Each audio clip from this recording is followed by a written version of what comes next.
చిన్న స్థాయి నుంచి జిల్లా స్థాయి వరకు కూడా ప్రెస్లో రాసినా, డైరెక్ట్గా చెప్పినా, ఇంకోటి వాళ్ళని ఎదిరించినా అది ఏమిటో నాకు అర్థం కాని పరిస్థితి. కానీ ఇలాంటి సంభాషణ ఎందుకు వస్తుంది? ఒక రిజర్వ్ కాన్ఫరెన్స్లో మాత్రమే. ప్రభుత్వ కార్యక్రమంలో టెంకాయ కొట్టేటువంటి అధికారులు ఎవరిచ్చారు? నేను తీసుకున్నటువంటి పంచాయతీ భవనాలకి, నేను తీసుకున్నటువంటి సైడ్ లైన్స్ కానీ, రోడ్స్ కానీ, R&Bలు కానీ, ఇరిగేషన్ కానీ, పంచాయతీలు కానీ వీళ్ళు పోయి టెంకాయలు కొట్టడం, ఈ విధంగా 2 సంవత్సరాలుగా నన్ను ఇబ్బంది పడుతున్నారు. దీనిపైన మీకు కూడా ఇస్తాను కాపీలు. ఇది మన స్పీకర్ జనరల్ సెక్రటరీ ఇచ్చారు. సత్యవాడ ఎమ్మెల్యేకి ప్రోటోకాల్లో ఎందుకు మీరు ఇలా చేస్తున్నారు అని కలెక్టర్కి పంపించాడు. ఇమీడియట్గా దీనికి ఎక్స్ప్లెనేషన్ ఇవ్వండి 15వ తేదీ లోపల అని చెప్పేసి కలెక్టర్ గారు కూడా చెప్పాము, ఎస్పీ గారికి కూడా చెప్పాము. ఏంటండి మీ ప్రోటోకాల్లో? గౌరవ ముఖ్యమంత్రి గారు ఇచ్చింది పోస్ట్ ఏమి, మీరు చేసేది ఏంది? ఇదండి ప్రోటోకాల్. ఇప్పుడు ఇది నాకే కాదు, భవిష్యత్తులో ఏ రాజకీయ నాయుడు కూడా జరగకూడదు. ఎంపీడీఓలు పోయి ఎంపీడీఓలు ఇలా నిలుచుకుంటారు. ఎంపీడీఓలు ఇది చూడండి, ఇదండి ప్రోటోకాలు. ఇది ప్రోటోకాలు. ప్రభుత్వ ఉద్యోగులు ఎవరి దగ్గర ఉండారో ఒకసారి చూసుకోండి. ఇది ఎక్కడైనా జరిగిందా? ఏ నియోజకవర్గం జరుగుతుందా? ఇలాంటిది ఖండిస్తే మరి మీకేంటి మీ ఆలోచన విధానం ఏంది? ఒక శాసనసభ్యుడు తెలుగుదేశం పార్టీకి గెలిచిన వాడిని ఒకళ్ళ పార్టీ సస్పెండ్ చేసి ఉండొచ్చు. రాజ్యాంగబద్ధంగా ఎన్నికైనటువంటి వాడిని నేను అసెంబ్లీలో మాట్లాడితే ఎక్కడైనా మాట్లాడతా. రాజ్యాంగబద్ధంగా ఎన్నికైన వాడికి మీరు ఇలా చేస్తే మంచిదేనా? మా అబ్బాయి ఉన్నాడు జడ్పీటీసీ మెంబర్గా, మీరు కోఆర్డినేట్ చేసుకోమండి, అతన్ని పార్టీకాలను తీసుకోమండి. అంటే నన్ను టార్గెట్ చేస్తారు, మా అబ్బాయిని టార్గెట్ చేశారు, మా మండలంలో మీటింగ్ పెడతారు, కాన్స్టిట్యూన్సీ మీటింగ్ పెడతారు. ఇది ఎంతవరకు సమంజసం మీకు?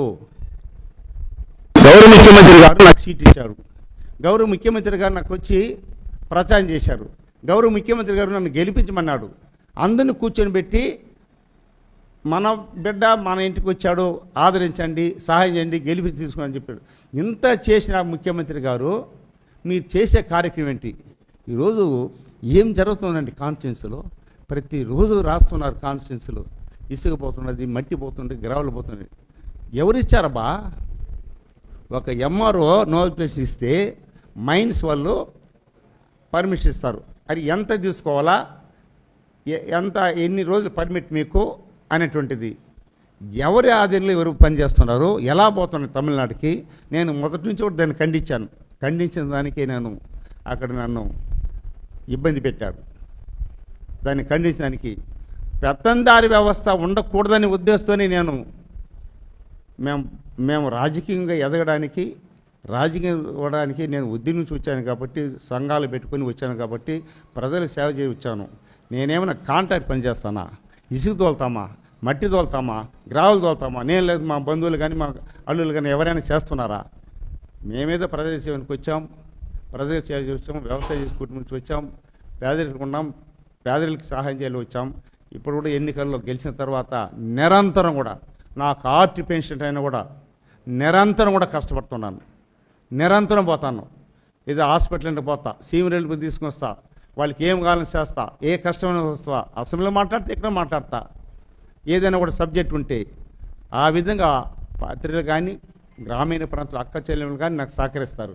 నా మంచితనం, నా క్యారెక్టర్, క్రెడిబిలిటీ రాజకీయంలో వస్తుంది పోతుందండి. గౌరవ ముఖ్యమంత్రి చెప్పిన దాన్ని కూడా మీరు చేయలేక ఇలా మీరు ఒక్కొక్క మనిషి ఇంత డబ్బులు తీసుకుని, పార్టీ కూడా ఇచ్చాము ఆ రోజే, ఇన్ని కోట్లు తీసుకుని మీరు చేసి నన్ను ఓడగొని చేశారే.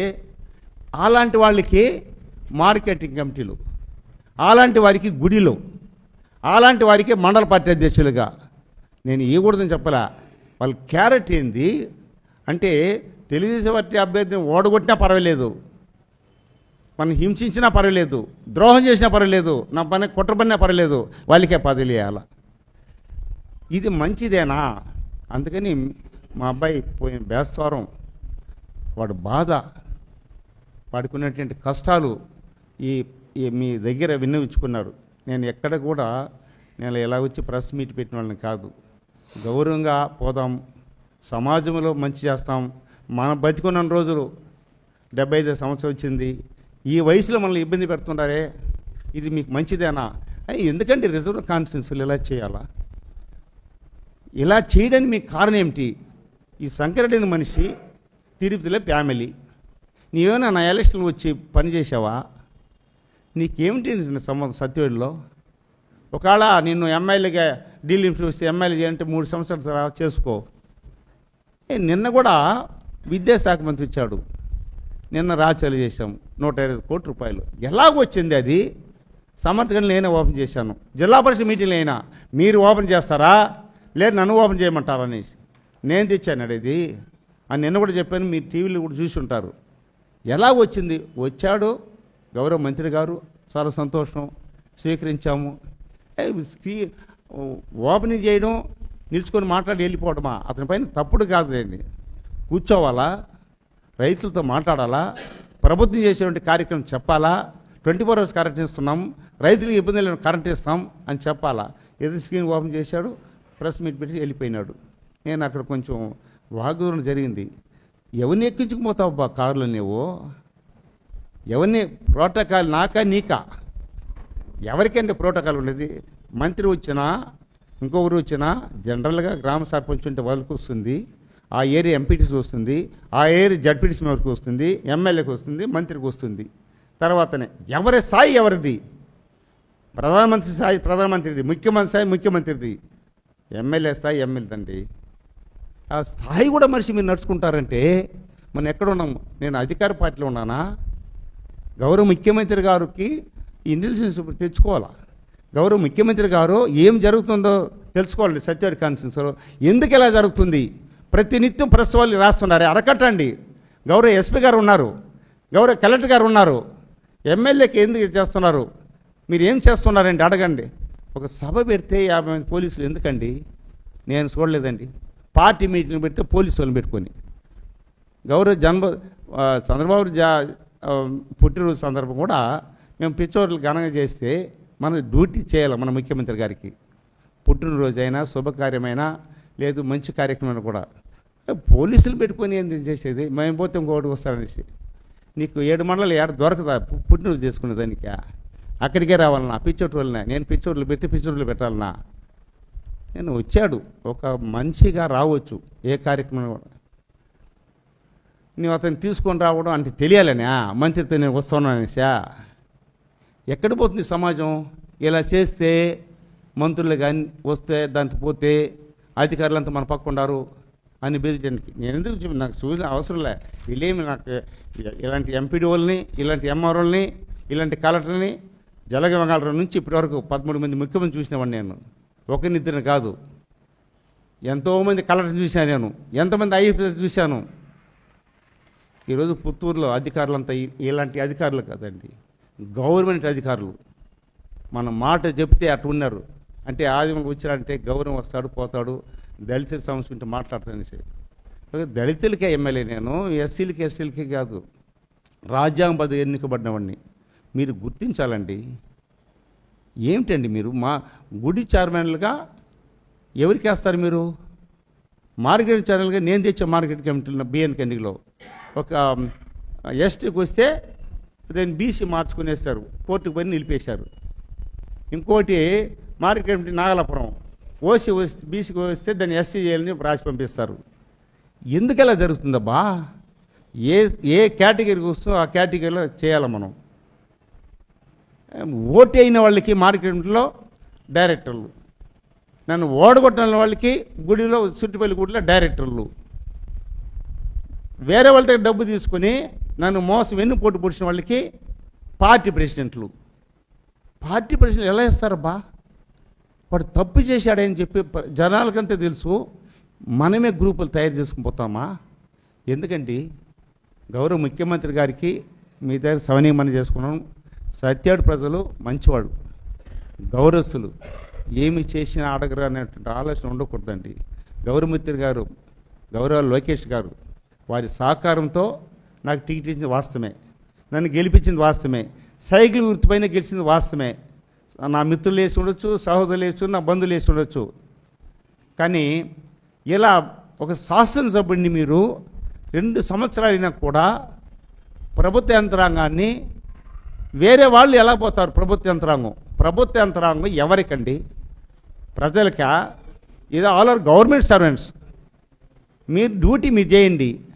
ఎవరో ప్రోటోకాల్ లేని మనిషికి మీ దగ్గర నిలుచుకోవడం, ఏ పదవి లేని మనిషి దగ్గర మీరు పోవడం, ఏమి చూసిపోతున్నారు మీరు? మీ దగ్గర సమనిగా దాన్ని నా యొక్క వేదన, బాధ చెప్పడానికి వచ్చాను. ఇప్పటి వరకు కూడా గౌరవ ముఖ్యమంత్రి అంటే ఎక్కడికి వచ్చినా పోతా, నన్ను సస్పెండ్ చేసి ఉండొచ్చు. గౌరవ ముఖ్యమంత్రి జిల్లాకు వచ్చినా పోతా, అసెంబ్లీకి పోతా, ప్రజాస్వామ్యం తీసుకుని చెప్తా. బ్రిడ్జిలు కానీ ఈరోజు ఆర్ఎండ్బిలో 30 కోట్ల రూపాయలతో బ్రిడ్జిలు చేస్తున్నాను. 30 కోట్ల రూపాయలు పిఆర్లు చేస్తున్నాం, ఇరిగేషన్లు చేస్తున్నాం, పంచాయతీ ప్రాజెక్టులు చేస్తున్నాం, బ్రిడ్జీలు. ఇవన్నీ ఎవరి కోసం చేస్తున్నామండి? కాన్స్టిట్యూషన్ డెవలప్మెంట్ కోసం. మొన్ననే సమర్థకాన్ని సబ్స్టేషన్ తీసుకొచ్చా, ఓపెన్ చేశాను. మళ్ళీ ముడుగులు చేయబోతున్నాం. నిన్న రాచాలు చేశాం. ఈ స్కూల్లో నేను గతంలో 340 హై స్కూల్స్ కానీ, ఎలిమెంటరీ స్కూల్స్ కానీ 45 హై స్కూల్ తీసుకొచ్చి ప్రమాణం చేశాం. నిన్న కూడా ఈ స్కూల్లో నీళ్ళు లేదని నీళ్ళు ఓపెన్ చేశాను. ప్రజలకు సంబంధించి, పేదవారికి సంబంధించి, బలహీన వారికి సంబంధించి, ఎస్సీలు కానీ, ఎస్టీలు కానీ, బీసీలు కానీ, మైనారిటీలు కానీ, ఏ వర్గం వచ్చినా కూడా పని చేసి పెడతానండి నేను.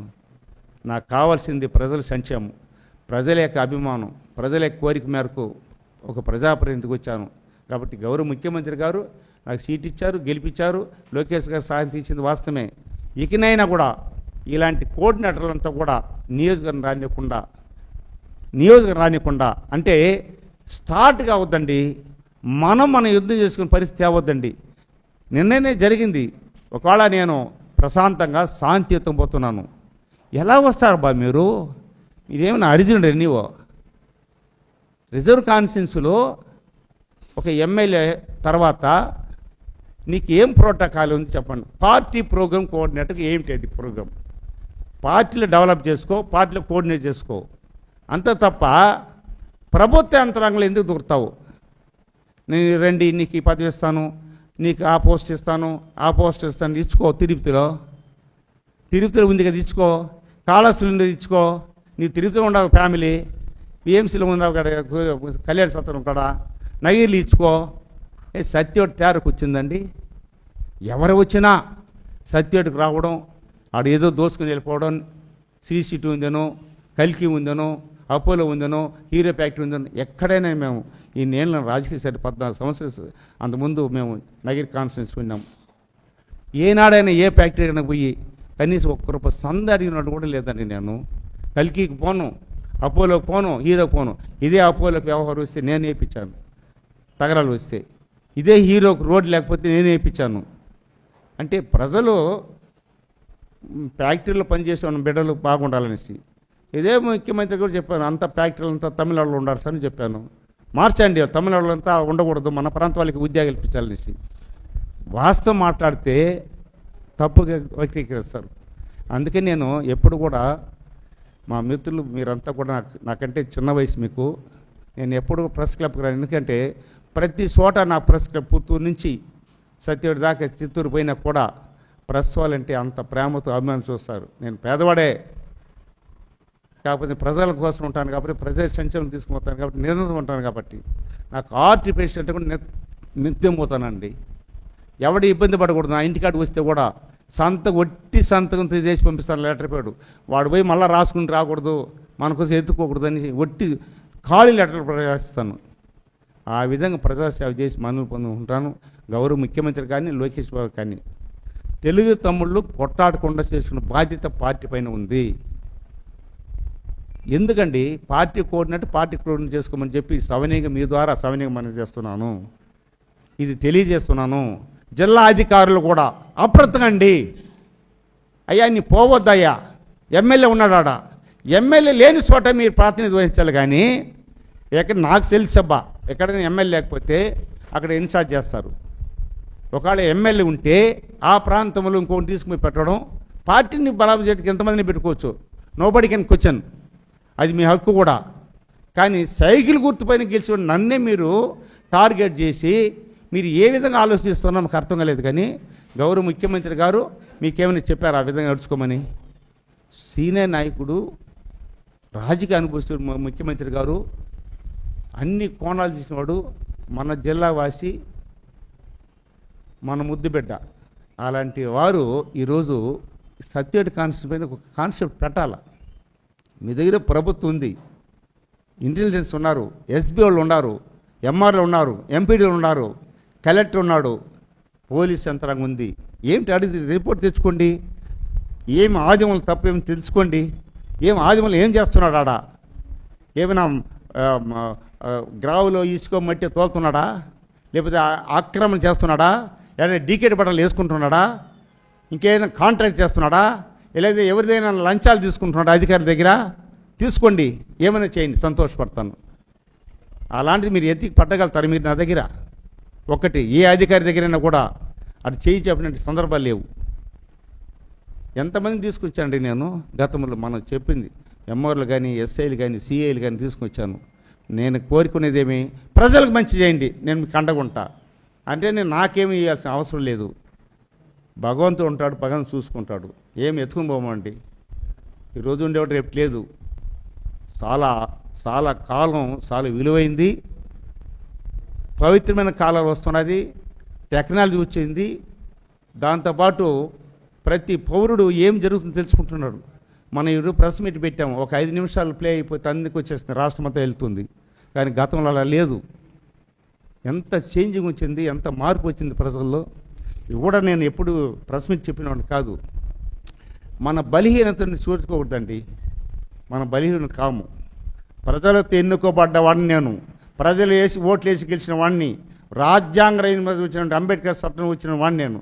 ఈరోజు రిజర్వేషన్ ఉంది కాబట్టే మేము అడుగు పెడుతున్నాం అసెంబ్లీలో. వార్డు మెంబర్ నుంచి ప్రధానమంత్రి దాకా అంబేద్కర్ పెట్టిన చట్టంలో వచ్చానండి మేము. నాకు చంద్రబాబు టీటీ ఇచ్చి ఉండొచ్చు, బీఫార్ ఇచ్చి ఉండొచ్చు. రిజర్వేషన్లు ఇప్పుడు రిజర్వేషన్ వచ్చేలా ఉంది. అదే ఓసీ కాన్స్టిట్యూన్సీ మమ్మల్ని చేర్చగలుగుతారా? ఇంత అనుభవిస్తుంది. గ్రామ స్థాయి నుంచి వచ్చినవాడిని, మండల స్థాయి నుంచి వచ్చినవాడిని, జిల్లా స్థాయిలో ఉన్నవాడిని, రాష్ట్ర స్థాయి ఇదిలోని నన్నే ఇలా చేస్తారే మీరు? సామాన్యుడికి ఎలా ఉంటుంది ఒకసారి అర్థం చేసుకుని చెప్పి సవనంగా మీకు తెలియజేస్తున్నాను. ఇది మంచి పద్ధతి కాదు రాజకీయంలో. ఇది మంచిది కూడా కాదు మీకు. భావి తరాలకి నేనే కాదు ఇంకెవరైనా వచ్చినా కూడా రిజర్వ్ కాన్స్టిట్యూన్సీలో ఇలాంటి పెత్తనం ఉండకూడదని మాత్రమే తెలియజేస్తున్నాను. ఈ పెత్తనాలు, పెత్తందారి వ్యవస్థ, నియంత్రిత పరిపాలన, ఇదే సబ్జెక్ట్ నేను డీవీసీ మీటింగ్లో విన్నాను, మొన్న జిల్లా పరిషత్లో కూడా విన్నాను. సంగారెడ్డి గారు 20 ఏళ్ళు మేము సంగారెడ్డి తిన్నాము. ఇదే సంగారెడ్డి గారు మా రోడ్లన్నీ బాబు చేసి జిల్లా పరిషత్లో అడిగాను నేను. అప్పుడు జడ్పీటీసీ మెంబర్గా ఉన్నాను, టీడీపీలోనే. వారు మంత్రిగా ఉన్నారు. న్యాయం అడిగాను, మిమ్మల్ని అంతా మేము గెలిపించాము, మా సోదరుడు ఇక్కడనే ఉన్నాడు, పుత్తూరులో పనిచేశాడు, అడగండి. ఏనాడైనా పుత్తూరులో వస్తే అంబేద్కర్ వాళ్ళు కూర్చుంటే నేను అంబేద్కర్ 1975లో డాక్టర్ బిఆర్ అంబేద్కర్ యొక్క సంఘ ట్రస్ట్ చైర్మన్ నేను.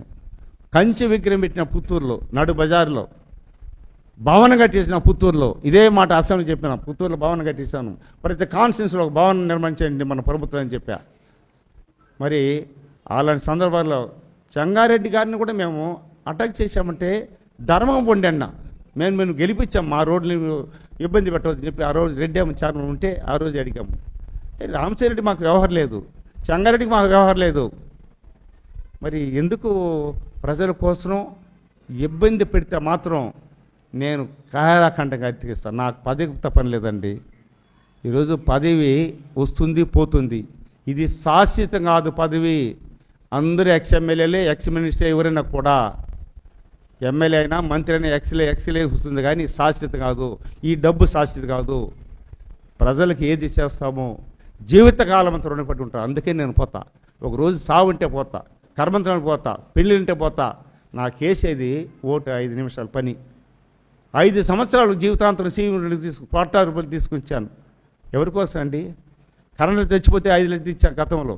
పిడిపడి తెప్పిస్తా, వడదెబ్బ వచ్చిన తెప్పిస్తా, గుంట్ల పోయిన తెప్పించాను. అదే నన్ను కాపాడింది. మన అసెంబ్లీ ఇదే మాట అన్నాను. సార్ మీరు చెప్పండి ముఖ్యమంత్రి గారికి, గతం తీసుకొచ్చాను. పిడుగు ఎవరికి పడుతుందండి?